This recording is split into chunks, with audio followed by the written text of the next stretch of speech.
welcome to the shop property via videography from Hunter, our guy here. A lot of things going on. We've got the building pad primarily in, mostly in. We'll talk about that some more here in a little bit. A few things we're doing here. I got to be out in here an hour and I got a lot to do yet, so we're going to race through some stuff. But welcome to the property. You've seen some stuff going on here. Our future shop, future home, Auman, landscape, hardscape academy, all that stuff's going to be awesome. I've got from our excavation here, I've been chewing on sunflower seeds, bear with me. We've got our excavation completed, obviously, and we've got a bit of a low spot here. I dug a wheat pit or a sump pit here, and I'm going to cover it back up with gravel, but I'm going to try to mark it so that if it ends up in seeming like we got a lot of water in here, I've got just a low point to dig to. So I'm going to try to mark it, just bury some caution tape as it comes up through, see if that'll stick around. But I want to get all my continuous final grade over top of this going, so we're going to try to get that done. So I'll hit it with some pink paint around here too, just try to kind of demark where we're going here. Pink stands for temporary surveying marks. White is also acceptable for proposed excavation. Any other colors represent utilities on site. Orange is communication, red is power, yellow is gas, and blue is water. So we want to be sure that we're using stuff that's not going to confuse other people. Because when you start digging and you find this stuff, generally means something bad's going on. So, or there's something in that area. So I'm going to do this anyways. Get that filled. We're going to fill it with this clean stone. We're not going to fill it with soil because you can't hardly ever get that soil to recompact just right. We're going to do that. Finalize pushing out some of this stone all over the place and clean tracks and call it a day. So here we go. We'll talk about a few other things too, I think. All our spoils pile. So much to talk about. So we'll catch up.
So why were we running all over everything there? It's not to horse around and be silly, but I guess it's a good, I'm no dozer hand, as you can tell, but my understanding is a good practice to walk in or track in all of your spoils piles as best you can. It causes the water to run off, and so it sheds the water so the pile stays drier, so it's more workable. Especially that one, I need to move that pile over here. The other one's steeper, and I feel like working with for as wet as it is at the moment. But you want to walk those piles in, and even with a mini skid steer loader on your job site, don't leave a bunch of loose dirt. Pack it down, and that'll make that water run off, and your job sites will dry out faster. So something I learned from some operator friends of mine, and I'm doing the best I can to learn their techniques too. So, and of course, we're wearing seat belts when you're doing really, for us especially, sketchy stuff. So seat belt and keeping everybody in the cab should something bad happen. Now we're going to clean tracks, right, Zeke? You ready? Have fun? Yeah. All right. Okay, why do you clean tracks on any track machine, especially this time of year? A, you want to make sure that your idler roller, whatever that thing is called, it's not obstructed with dirt, so it's frozen in the morning. And then if it's frozen stiff, because this thing rolls as the dozer tracks go over it, if that thing's frozen stiff, the tracks are rolling over it, and they're going to grind a flat spot in that roller down there, so you don't want that. And also you want to make sure these things are all rolling in the morning too, obviously with the help of somebody watching while you're operating. But otherwise we want to get all this mud out from around the cog and the drive sprocket and all that stuff, because again, if it's frozen up, it's just really hard on things in the morning.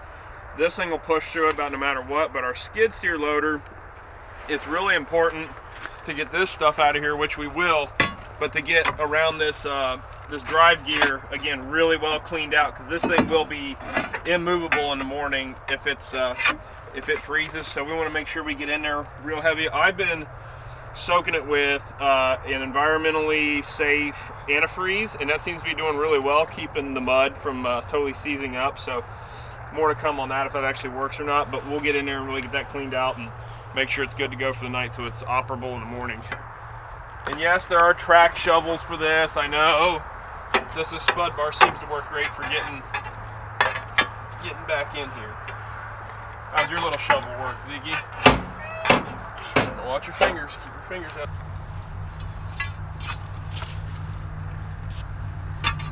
Everybody dreads cleaning tracks.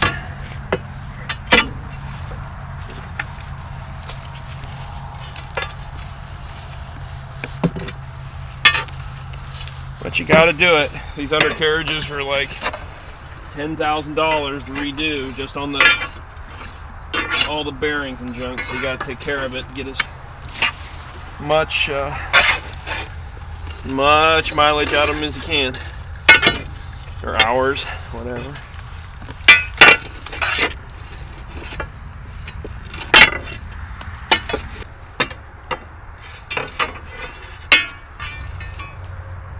Cool.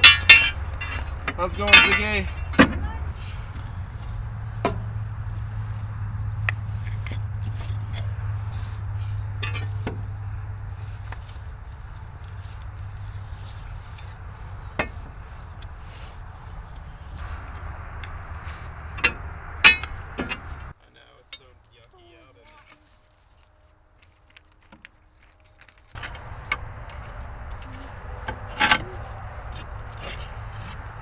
We went for dinner tonight since it's...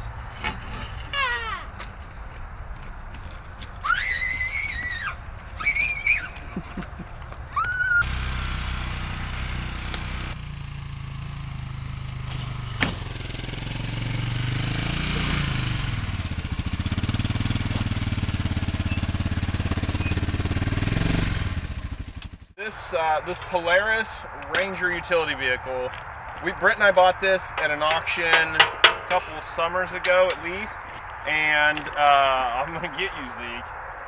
And go ahead, throw it. Throw it.